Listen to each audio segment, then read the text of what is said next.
analisis pelanggaran kode etik dalam kasus Pak Dani. Yang pertama, identifikasi masalah. Pak Dani, yaitu konselor di layanan pusat konseling masyarakat, yaitu Sehat Jiwa. Ia menangani klien bernama Reza yang mengalami masalah penyalahgunaan narkoba. Namun, setelah sesi konseling, Pak Dani melaporkan kasus Reza kepada ketua RT dan keluarganya tanpa izin dari Reza, serta membahas detail kasus Reza dalam pertemuan warga dengan alasan edukasi tentang bahayanya narkoba. Tindakannya melanggar kode etik karena melanggar prinsip kerahasiaan klien yang merupakan hak fundamental dalam bimbingan dan konseling. Selain itu, membuka informasi pribadi klien tanpa persetujuan dapat menyebabkan stigma sosial, tekanan psikologi, dan kehilangan kepercayaan masyarakat terhadap layanan konseling. Yang kedua, analisis pelanggaran kode etik. Tindakan Pak Dani melanggar prinsip kerahasiaan klien, yang merupakan salah satu aspek fundamental dalam bimbingan dan konseling. Dalam Kode Etik Apkin, Pasal 3 Bagian B, kerahasiaan dan berbagai informasi, ayat 1 dinyatakan bahwa konselor menyadari, menghargai, dan menempatkan informasi dan mengenai diri klien pada posisi yang sangat penting dan harus dirahasiakan sepenuhnya. Pelanggaran yang terjadi dalam kasus ini meliputi: yang pertama, melanggar hak privasi klien. Reza mempercayakan informasi pribadinya kepada Pak Dani dengan harapan mendapat bantuan, bukan untuk disebarluaskan kepada masyarakat.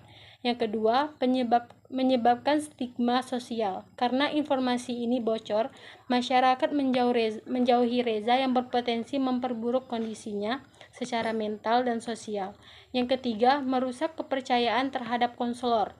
Klien lain mungkin akan meragukan untuk mencari bantuan karena takut kehilangan rahasia mereka juga akan tersebar. Ketiga, ada rekomendasi solusi. Yang pertama, Pak Dani harus meminta maaf kepada Reza dan berusaha memulihkan kepercayaan yang telah hilang. Yang kedua, menjaga kerahasiaan informasi klien kecuali jika ada kondisi darurat yang mengancam nyawa klien atau orang lain.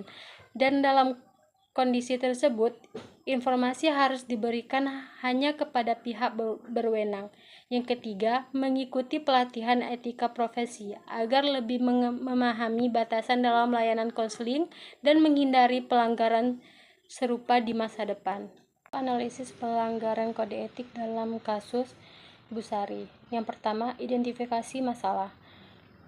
Bu Sari, yaitu konselor di lembaga konseling keluarga, ia menjalin hubungan pertemanan dekat dengan kliennya yang bernama Dina. Ia sering melibatkan Dina dalam urusan pribadinya, seperti mengurus anak dan berbelanja, serta membagikan masalah pribadinya dan meminta saran kepada Dina. Selain itu, Bu Sari memberikan perlakuan khusus seperti memprioritaskan jadwal konseling Dina dan memberikan waktu lebih lama dibanding klien yang lain. Tindakannya ini melanggar kode etik karena terjadi dual relationship di mana batas profesional antara konselor dan klien menjadi kaku. Hal ini berisiko menimbulkan ketidakobjektifan, menyalahgunakan relasi kekuasaan, dan potensi konflik kepentingan yang dapat mengganggu kualitas layanan serta mengurangi kepercayaan klien lain terhadap profesionalisme Bu Sari.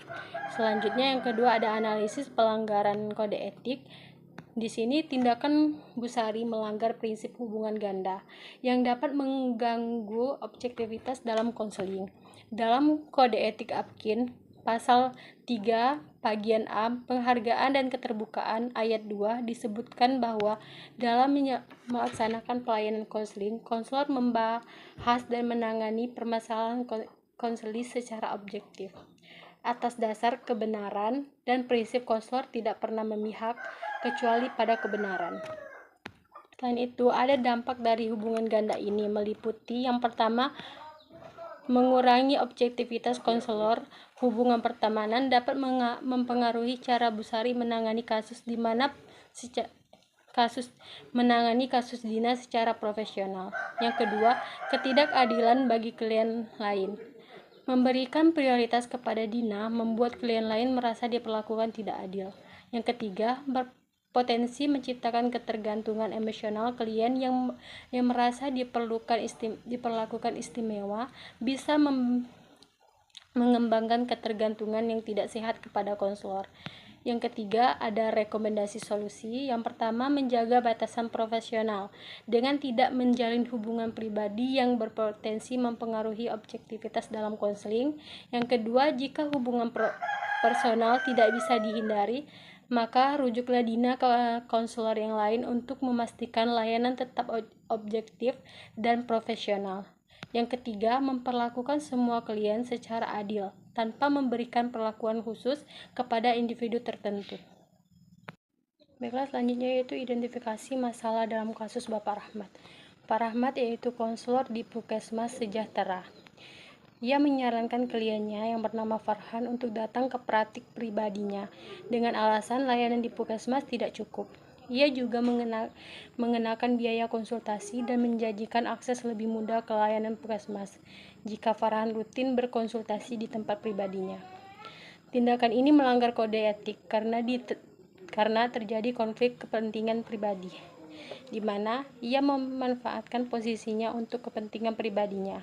Selain itu, ada penyalahgunakan wewenang karena ia memberikan perlakuan khusus kepada klien yang membayar.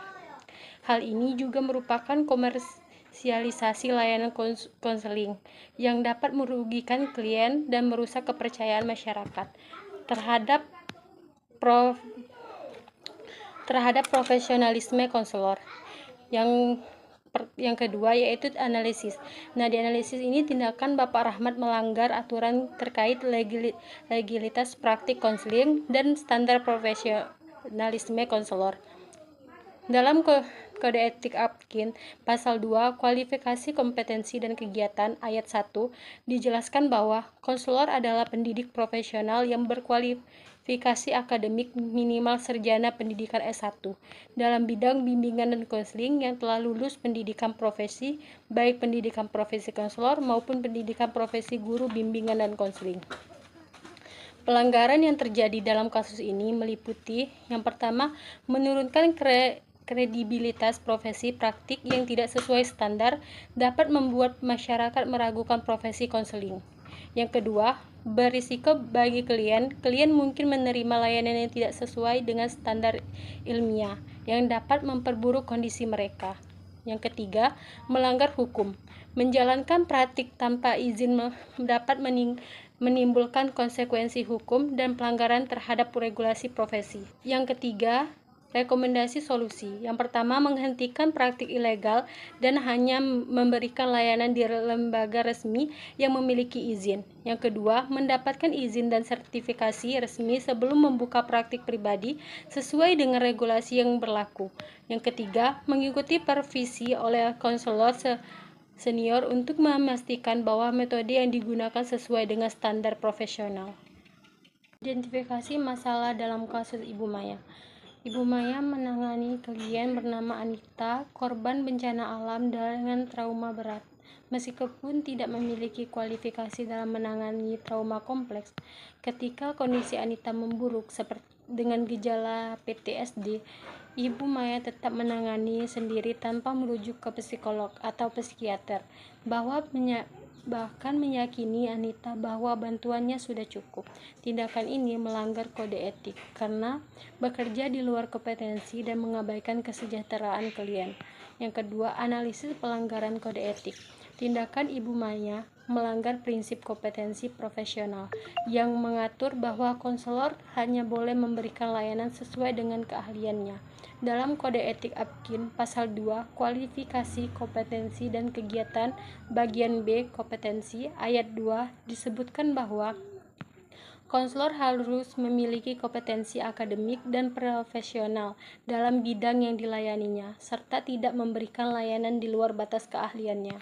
Selain itu, Kode Etik Apkin Pasal 3 Bagian D Tanggung jawab kepada konseli ayat 1 dijelaskan bahwa konselor wajib menjunjung tinggi dan memelihara hak-hak konseli sehingga terwujud pelayanan yang baik sesuai dengan tugas pokok dan fungsi konselor. Selanjutnya, dampak dari tindakan ini meliputi yang pertama, beresiko memperburuk kondisi klien. Metode yang tidak tepat dapat menyebabkan trauma klien semakin dalam. Yang kedua, merusak kepercayaan masyarakat terhadap profesi konselor. Jika klien tidak mendapatkan hasil yang sesuai, masyarakat dapat menghilangkan kepercayaan terhadap layanan konseling. Yang ketiga, melanggar standar etika profesional. Konselor tidak boleh menangani kasus di luar kompetensinya, tanpa pelatihan tambahan atau revisi dari ahli yang lebih berpengalaman. Yang ketiga, rekomendasi solusi. Yang pertama, merujuk klien ke profesional yang lebih kompeten, seperti psikolog atau ahli trauma, untuk memastikan klien mendapatkan layanan yang tepat. Yang kedua, mengikuti pelatihan khusus dalam konseling. Sebelum menangani kasus serupa di masa depan. Yang ketiga, menggunakan teknik dasar konseling yang aman, seperti mendengarkan aktif dan memberikan dukungan emosional jika belum memiliki kompetensi yang memadai.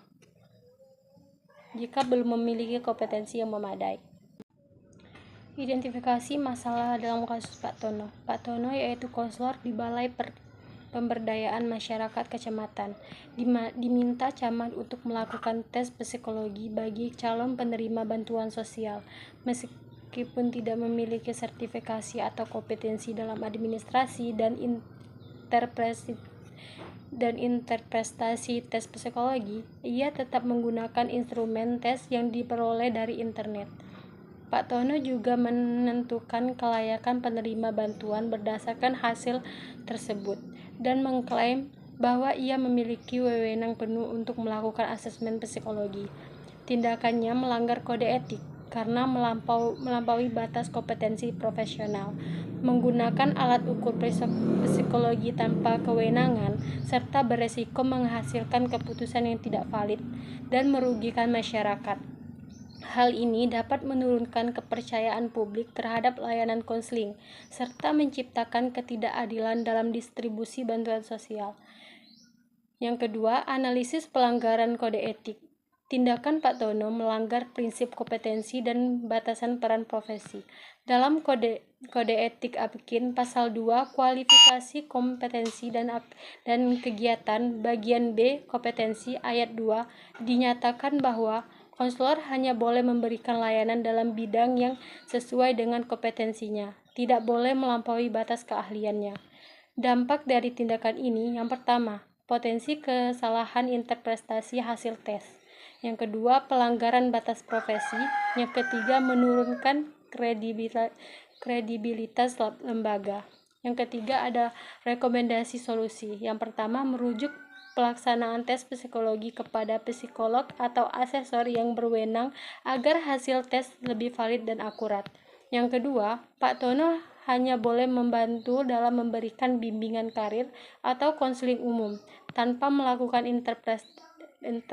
interpretasi tes psikologi. Yang ketiga, mengikuti pelatihan asesmen dan sertifikasi asesor psikometri jika memang ingin memiliki kompetensi dalam bidang tes psikologi di masa depan.